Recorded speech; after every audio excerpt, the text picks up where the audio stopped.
Definidas essas duas coisinhas, certo? Nós vamos partir agora para um outro elemento, que é o seguinte, muito importante a gente trabalhar com a notação.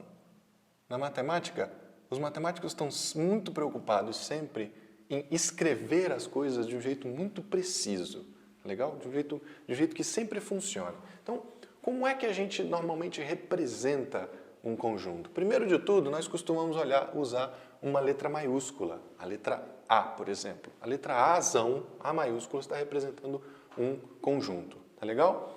E existe uma maneira de representar o conjunto que é a seguinte, nós colocamos o sinal de igualdade, abrimos chaves e começamos a descrever os elementos um por um. Então, por exemplo, o conjunto A formado pelos elementos 1, 2, 3 e 4.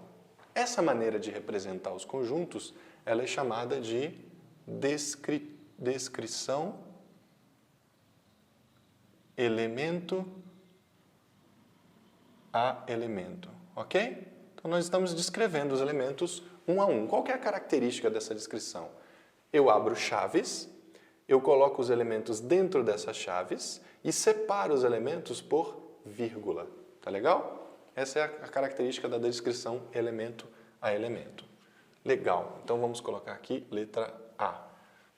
Muito bem. Depois, tem uma outra maneira de descrever os conjuntos, de falar de conjuntos, que é a seguinte. Nós definimos uma regra, uma condição ou uma propriedade que os elementos do conjunto precisam atender. Por exemplo, vamos dizer que B é o conjunto de todos os elementos X, todos os X, tal que X é par. Tá legal? X é par. Então aqui eu estou escrevendo, aqui é uma maneira diferente de escrever esse conjunto. Como é que eu escreveria o conjunto B utilizando a descrição elemento a elemento? Eu poderia fazer assim. O B é igual a 0, 2, 4, 6, 8. E esse conjunto é infinito. Ele não acaba nunca. Quando o conjunto não acaba nunca, eu coloco essas reticências e isso aqui me indica que ele segue infinitamente. Indica infinito. Legal? Indica que o conjunto não termina. Muito bem. Uma terceira forma muito comum de nós representarmos conjuntos é usando diagramas. Os diagramas. Para que servem os diagramas? Bom, o que são diagramas, né? Antes de mais nada. Os diagramas são linhas fechadas, certo?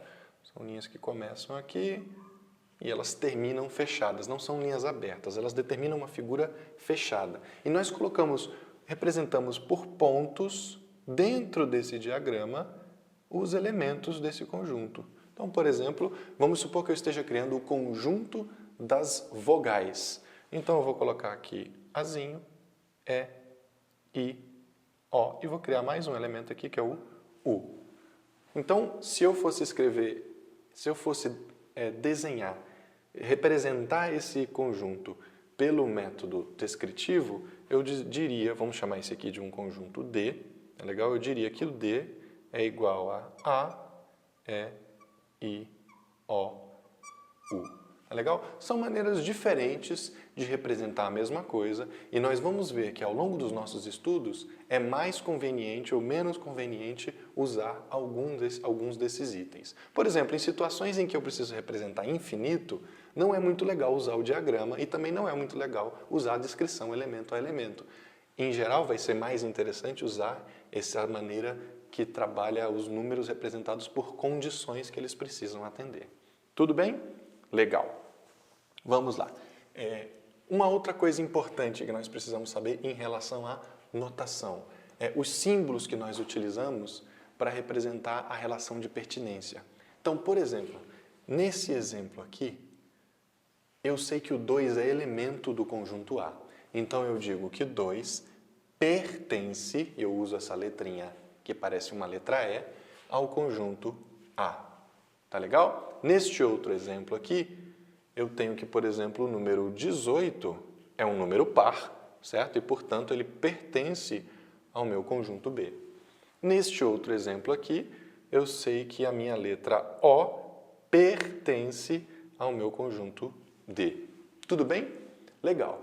Agora, o que acontece quando um conjunto não pertence? Como é que eu faço essa representação? Eu digo, por exemplo, que o número 5 não pertence a. Assim como também não pertence a o número 1000, o número menos 18, o número menos 415, o número 2/3, tá certo? Na letra B, eu posso dizer, por exemplo, que o 19 não pertence a B. Tudo bem? E na letra C, eu posso dizer que a letra F não pertence ao conjunto D. Tá legal? Então, noções intuitivas, conceitos primitivos e um pouquinho da notação, ou seja, a maneira como eu escrevo e falo sobre os conjuntos. Tudo bem?